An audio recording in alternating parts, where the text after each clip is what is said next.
La capitale du Xinjiang est en confinement depuis 40 jours. Un résident nous explique la portée des mesures de protection contre le virus. Aujourd'hui, ouvrir la porte d'entrée est considéré comme un crime. Un nouveau rapport indique que la Chine prévoit de déployer une politique ambitieuse en matière de diplomatie des vaccins. Elle a déjà annoncé une collaboration avec le Pakistan et prévoit de couvrir près de la moitié de la population mondiale. Et la deuxième partie de notre entretien avec un lanceur d'alerte chinois. Au début de l'épidémie, il a aidé la branche locale du gouvernement à récupérer des masques dans le monde entier. Aujourd'hui, il accuse le régime de créer volontairement une pénurie d'approvisionnement mondial. Bienvenue dans Regard sur la Chine, je suis Vladian Huitens. Urumqi, la capitale de la région de Xinjiang en Chine, est coupée du reste du monde depuis 40 jours. Dans certains quartiers de la ville, les portes des habitants ont même été condamnées et scellées avec des clous en métal. La résidente du quartier, Madame Wang, nous a décrit la situation. Nous lui avons donné un pseudonyme pour protéger son identité. Elle a expliqué que le simple fait d'ouvrir la porte d'entrée est maintenant considéré comme un crime, ajoutant que les gens n'osent pas protester. Just 2 days ago, someone opened their door and then was taken away. The common people are timid and fearful. Who wants to take the lead to protest? Nobody. People are all submissive. Selon elle, les citoyens ont peur parce que les méthodes du Parti communiste chinois, ou PCC, pour préserver son contrôle sur la population ont toujours été sévères. People maintaining so-called safety here in Xinjiang, people were sent to detention centers or training centers for 2 or 3 years. Then they were being sentenced, but even after the sentence ended, they won't let them go. Wang a également décrit les difficultés auxquelles les gens sont confrontés après avoir passé près de la moitié de l'année sans travail. Suddenly, all of us were out of work. The financial burden has been really heavy. There are many people who cannot bear the pressure. Some had to spend all their savings to cover their costs. Many people count on their wages and don't have much savings. The epidemic has been churning for over half a year. Since then, I haven't been back to work. Elle a fait remarquer que les prix des produits de consommation courante et des denrées alimentaires ont également grimpé en flèche. It used to cost about $4 to buy a chicken. Now it's about $9. Before the epidemic, before the city's lockdown, watermelons in Xinjiang had dropped to about 10 cents per 2-pound melon. But since the city's closure began, it has now risen to about 50 cents. C'est de cette façon que le régime chinois a réussi à gagner de l'argent grâce au confinement. At that time, watermelons were still in the fields. Farmers couldn't sell them. They were going to rot in the fields. The authorities sent cars to farmers to collect the melons for free. Who got all the money? Who does the supermarket even serve? Les entreprises d'État profitent également de la situation, tandis que les entreprises privées continuent de souffrir. Only China's postal service does not stop. What do you call this? It's not fair that China Post can have a monopoly just because it's a state enterprise. Cependant, au milieu de la tourmente, Wang a déclaré que tout le monde ne souffrait pas. Selon elle, les fonctionnaires et les cadres du Parti communiste ne connaissent pas les mêmes difficultés que les gens des classes inférieures. Many large supermarkets are still open, but common people can't go. Only those from community management and the leading cadres can. The supermarkets remain open for them. They are living a normal life. Les slogans ont toujours été un moyen de diffuser la propagande du Parti communiste chinois, de véhiculer ses politiques et son idéologie, et un outil de contrôle sur le peuple. Nous allons vous montrer ici quelques slogans trouvés en Chine pendant la pandémie. Lire des slogans chinois, cela est comme feuilleter un livre d'histoire sur le régime communiste qui a régné sur la Chine. Ce phénomène n'a pas beaucoup changé et les significations qu'il véhicule restent les mêmes. Lorsque le virus du Parti communiste chinois a balayé la Chine, l'intensité croissante de la situation a alerté tout le monde. Des slogans ont trouvé leur chemin dans tous les coins de la société chinoise. La souveraineté du PCC est toujours la première priorité. Par exemple, un slogan sur une bannière s'est fait remarquer et circule en ligne. Il dit « Le coronavirus n'est pas effrayant tant que tout le monde écoute le PCC ». Et le régime saisit toutes les occasions d'appliquer sa théorie du conflit à sa population. Il encourage les Chinois à se diviser et à se battre les uns contre les autres. De nombreuses bannières portent cette idéologie. Par exemple, il y a eu de nombreuses fermetures d'entreprises pendant la pandémie et un slogan dit « Toutes les entreprises qui démarrent tôt sont les ennemis de classe qui se cachent parmi le peuple ». Une autre ne fait preuve d'aucune honte dans sa discrimination ouverte. Une banderole fabriquée par le gouvernement local dit « Chaque personne qui revient du Hubei est une bombe à retardement ». Le Hubei est la province où se trouve Wuhan. Même la brutalité est prise comme une bonne chose et cette bannière affiche « Si vous sortez, nous vous casserons la jambe. Si vous répondez, nous ferons sauter vos dents ». Non seulement cette bannière a été mise en place, mais certains fonctionnaires ont même patrouillé dans la communauté, criant sans cesse la même chose par le biais d'un haut-parleur. Il y a une expression qui dit « Si la poutre supérieure n'est pas droite, la poutre inférieure sera de travers ». Le prochain slogan inventé par une mairie est un exemple qui suit cette idée. Il jette une véritable malédiction sur toute personne qui tente de dissimuler qu'elle est porteuse du virus. Si quelqu'un essaie de le cacher et ne se met pas en quarantaine, vous mourrez sans avoir eu de fils. Récemment, un slogan de ce genre a été trouvé dans le centre de Pékin et l'image est devenue virale. Beaucoup ont été choqués et l'un d'entre eux l'a appelé « Révolution culturelle 2.0 ». Le slogan dit « La meilleure façon de se protéger et de faire de la prévention de masse et du contrôle de masse est de faire un rapport sur l'autre ». Ce slogan est réalisé par le département de propagande du comité local du PCC. Le PCC a divisé la confiance mutuelle et la cohésion du peuple, et a mobilisé les masses pour combattre les masses. C'est la tactique la plus méprisable du PCC. Nous allons maintenant examiner les mesures prises par la Chine contre le virus à une échelle nationale et plus encore. Dans la continuité de sa diplomatie des masques controversée, le PCC commence à déployer une politique ambitieuse de diplomatie des vaccins. Les promesses du régime chinois de donner la priorité à l'approvisionnement en vaccins pour certains pays couvrent désormais près de la moitié de la population mondiale. Selon le Wall Street Journal, la Chine et le Pakistan vont collaborer pour mener les essais cliniques du vaccin chinois. Plus tard, le Pakistan recevra suffisamment de doses lors de la distribution anticipée pour vacciner environ 1/5 de sa population. D'autres promesses similaires ont été faites à l'Afghanistan et à certains pays africains. Le Premier ministre chinois Li Keqiang a également promis la priorité à 5 pays riverains du Mékong, dont le Laos, le Myanmar, la Thaïlande, le Cambodge et le Vietnam.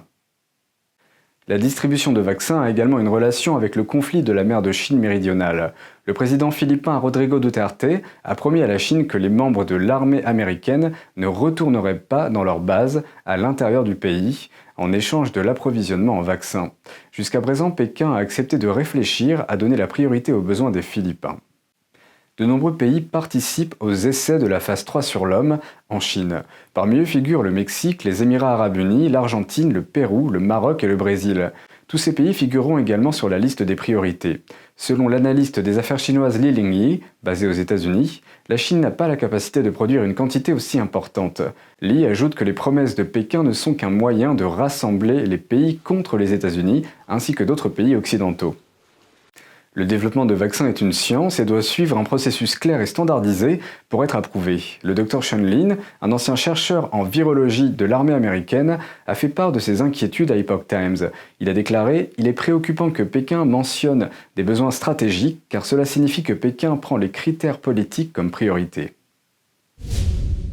Dans la première partie de ce reportage, nous avons présenté l'histoire exclusive d'un lanceur d'alerte chinois qui a aidé sans le savoir les autorités du régime à acquérir des fournitures médicales. Il pensait qu'elles étaient destinées à la Chine en tant que don pour combattre le virus, mais il a découvert par la suite que les autorités les vendaient à des fins lucratives. Aujourd'hui, nous vous présentons la deuxième partie de l'histoire. Comment la Chine a créé une pénurie mondiale de masques et, si vous demandez à Jiang Pengyong, comment cela a été fait de manière intentionnelle. En janvier et février, Jiang Pengyong a profité de ses relations d'affaires internationales pour se procurer des masques destinés aux agences chinoises locales. J'ai acheté des fournitures médicales du Vietnam, de l'Indonésie, de la Russie. Mais en mars, tous ces pays ont connu, à des degrés divers, une pénurie de masques. Dans les pays développés, il y a tant d'organisations locales pro-Pékin qui se sont emparées des masques de ces pays à l'époque. Dans ceux qui en avaient encore, il y a le Mexique, mais il faut les transporter par avion jusqu'en Chine. À l'époque, Alibaba a aidé à coordonner les vols.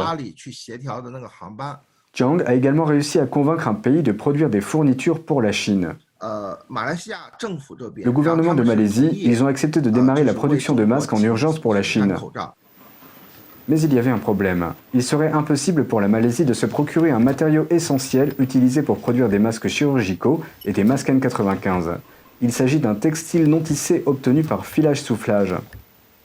C'est le matériau qui aide à filtrer les bactéries et les virus. Sans lui, le masque ne serait pas différent d'un morceau de tissu et ne répondrait pas aux normes hospitalières. La Chine est le premier producteur et exportateur mondial de textiles non tissés. Et selon les médias chinois, la ville de Xiantao, située dans la même province que Wuhan, représente à elle seule un quart de la production mondiale de ce matériau. Mais quelque chose d'étrange s'est produit par la suite. Le 3 février, les fonctionnaires de la ville de Xiantao ont arrêté toutes les usines de textiles non tissés, à l'exception de 10. Il y en a plus de 200 dans la ville.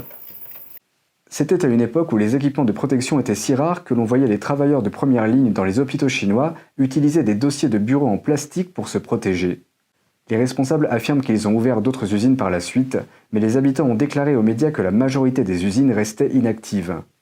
Les médias chinois ont décrit les inquiétudes concernant l'infection des employés comme étant la raison de ces fermetures. Mais Jiang n'était pas d'accord. Ce qui est vraiment bizarre, c'est que le gouvernement chinois n'a pas non plus accepté d'exporter la matière première pour produire du textile non tissé vers ces pays. Autrement dit, la Chine n'est pas à court de masques. Ce qu'ils voulaient, c'était que d'autres pays leur fournissent des masques N95 destinés au personnel médical. Il dit que les autorités chinoises ont créé cette pénurie dans un but précis. La Chine veut juste monopoliser ces masques N95 dans le monde entier. Plus tard, vos médecins ne pourront plus aider les patients infectés en raison du manque d'équipements de protection. Et cela accélérera la propagation du virus dans votre pays. À ce moment-là, vous devrez vous tourner vers la Chine pour obtenir de l'aide et acheter à prix fort les masques dont vous avez fait don. C'est le piège le plus vicieux du régime. Selon Jiang, la Chine aurait ensuite la possibilité de demander des faveurs politiques à d'autres pays en échange de masques. De cette façon, le régime pourrait étendre son influence dans le monde. Vous devrez reconnaître le pouvoir de la Chine, vous devrez être le subordonné de la Chine, vous devrez accepter qu'il n'y a qu'une seule Chine, vous devrez approuver notre propagande, vous devrez installer Huawei dans votre réseau, vous devrez fournir toutes les informations locales à l'équipement de Huawei. C'est comme l'initiative Ceinture et Route. Le Parti communiste chinois imposera peut-être des exigences politiques pour contrôler les autres pays. L'histoire de Jiang est en phase avec une accusation faite par le conseiller de la Maison-Blanche Peter Navarro en avril dernier. China was basically attempting to corner the market in personal protective equipment, including masks. So they were buying large quantities of masks, gloves, goggles, respirators from the rest of the world at a time when the world was still sleeping with respect to the dangers of the virus. Jiang a déclaré que Huang Jiangnan, la personne qui l'a contacté pour acheter des fournitures pour les agences chinoises locales, a également partagé d'autres informations. Selon Jiang, Huang lui a dit un jour que la société chinoise Alibaba a joué un rôle de premier plan dans la coordination de l'achat de fournitures mondiales et a aidé à les importer en Chine dans les premiers jours de l'épidémie. Le géant chinois de la technologie a ensuite fait des dons de masques très médiatisés à 150 pays, dont les États-Unis et l'Europe. Restez à l'écoute demain pour la dernière partie de ce reportage, comment le régime a menacé Jiang pour éviter qu'il rende publique cette opération secrète et pourquoi il a malgré tout choisi de le faire. Les révélations du lanceur d'alerte Peng Yong confirment les détails révélés par l'ONG DAFO, Médecins contre les prélèvements forcés d'organes, dans leur dernier rapport « Démasquer la pandémie de Covid-19 ».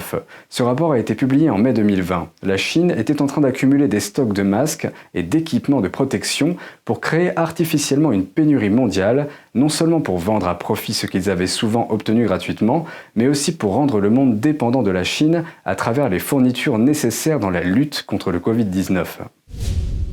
Le 28 août, le président de la République française Emmanuel Macron a reçu à l'Élysée le ministre des Affaires étrangères chinois Wang Yi. À cette occasion, l'Association française des pratiquants de Falun Gong a publié un communiqué de presse invitant le président français à mettre le sujet des droits de l'homme en première place dans ses discussions avec M. Wang Yi. Il est dit dans le communiqué « La situation à Hong Kong et la répression des Ouïghours n'ont eu lieu que parce que la France et l'Europe n'ont pas eu le courage, il y a plus de 20 ans, de s'opposer à la plus grande campagne de répression organisée par le régime chinois, celle du Falun Gong et des près de 100 millions de Chinois qui le pratiquaient dans les années 90. Le Falun Gong est une discipline spirituelle chinoise fondée sur les principes authenticité, bienveillance et tolérance. Ses adeptes sont persécutés par le régime depuis plus de 20 ans et sont devenus un symbole de résistance pacifique face à la dictature de Jiang Zemin, l'ancien secrétaire général du PCC à l'origine de la persécution du Falun Gong. Le célèbre défenseur des droits de l'homme chinois Huang Qi purge une peine de 12 ans de prison depuis 2016. Ces 4 dernières années, sa mère, Pu Wenqing, âgée de 87 ans, n'a pas été autorisée à le voir. Maintenant, elle n'est même pas autorisée à parler avec son fils au téléphone. Pu est atteinte d'un cancer en phase terminale. Elle a dit qu'elle espère voir son fils une dernière fois. Un groupe de défense des droits de l'homme, appelé Groupe des amis et de la famille de Huang Qi, s'est particulièrement intéressé à cette affaire. Ses membres ont lancé un appel à la prison de la province du Sichuan où Huang Qi est détenu et ont demandé aux autorités de permettre à Huang de rencontrer ou de parler avec sa mère. Le groupe compte actuellement plus de 20 membres. Il se relaie maintenant pour téléphoner quotidiennement à la prison. Wang Jing, un membre du groupe, a expliqué que de nombreux membres ont été victimes de mauvais traitements de la part des autorités et ont bénéficié de l'aide de Huang Qi. 当然，一开始呼吁的就是放人，无罪释放。在不能马上无罪释放的情况下，那就先满足他能够和母亲会见和通话的这样的最基本的监狱服刑人员的权利。 Gu Guoping, un autre membre du groupe, a exprimé l'espoir que leurs efforts pour aider Huang joueront un rôle dans la promotion de l'état de droit en Chine. 推动社会公民意识、法治意识的提高。中共大陆政府不遵守他自己发布的法律规定。 Huang Qi se bat depuis longtemps pour les droits et les intérêts des victimes du massacre de la place Tiananmen en 1989, ainsi que de ceux qui ont souffert du grand séisme du Sichuan en 2008.